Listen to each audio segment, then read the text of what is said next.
give you an update on where Blair County is right now. And I saw Kerry Newhoff post on social media this week. He said, in 2020, we thought we were in a marathon. And just as we were getting to the end of the race, we found out that we were in a triathlon. And just as the triathlon was finishing, they told us we were in an Ironman.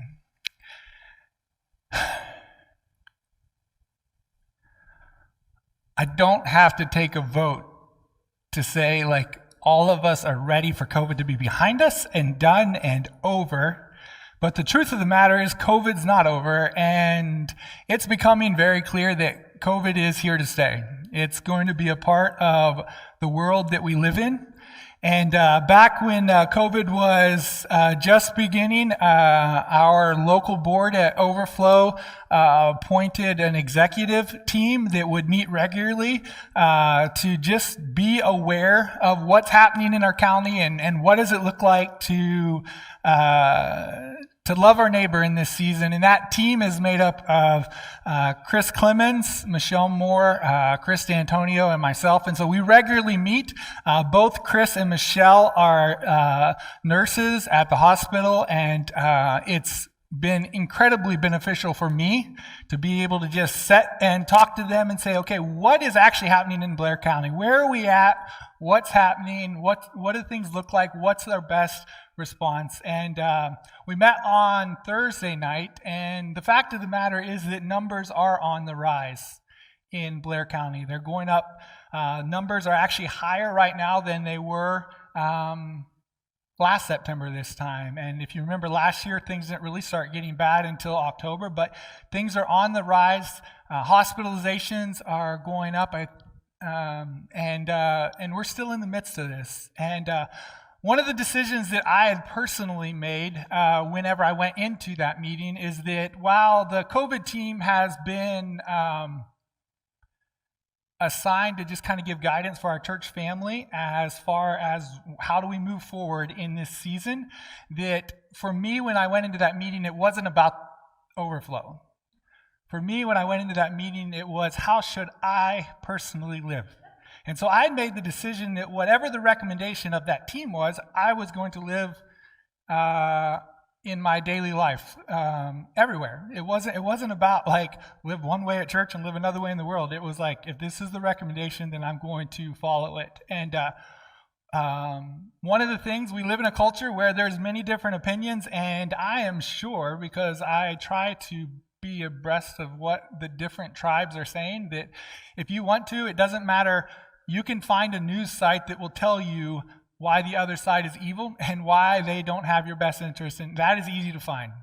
You can find a source that will tell you anything that you want to hear. And sometimes we just have to step back and say, okay, how do we live in an age when there's so much chaos and so much dysfunction? And the fact of the matter is that while nothing is perfect, wearing masks does lower the chances of spread, and the vaccine does decrease your chances of getting COVID and ending up in the hospital. And so the team recommended that we would recommend as a church family that we wear masks.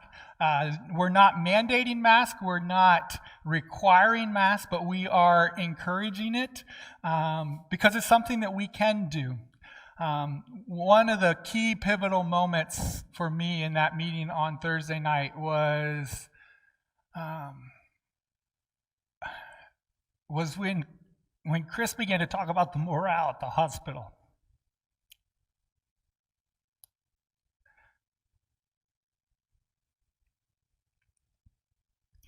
We have a lot of medical staff that they've devoted their life to keeping us safe, and in so many ways they feel like they're fighting the battle alone.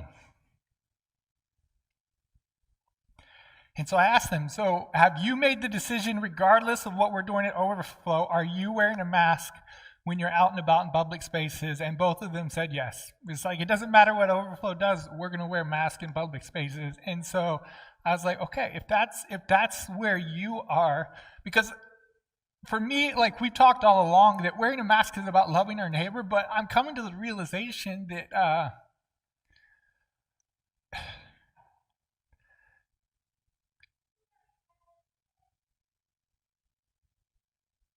wearing a mask in one way is saying to the medical staff, you're not going to fight this alone.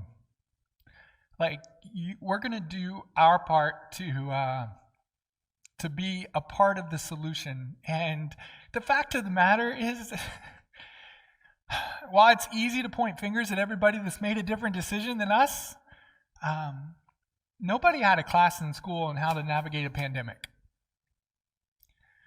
Nobody knows the best plan of action, but what I would challenge each and every one of us is, let's bring it home and say, what's my part? At Overflow, we love you regardless of the decision you make. If you choose not to wear a mask, we're going to love you just the same as if you wear a mask. We're going to walk with you. But I would encourage all of us, regardless of what your decision is, regardless of if you have medical, whatever, like let's just continue to be a church that says, you know what? I'm not going to get caught up in the drama. I have the ability to step back from the chaos in the world, and I have the ability to just take a look and say, okay, what's the wise thing to do? Because in that, I really believe God will bless, and God will, we're going to come out of this stronger. And so I want to just thank you for being a part of what we're doing to love our community.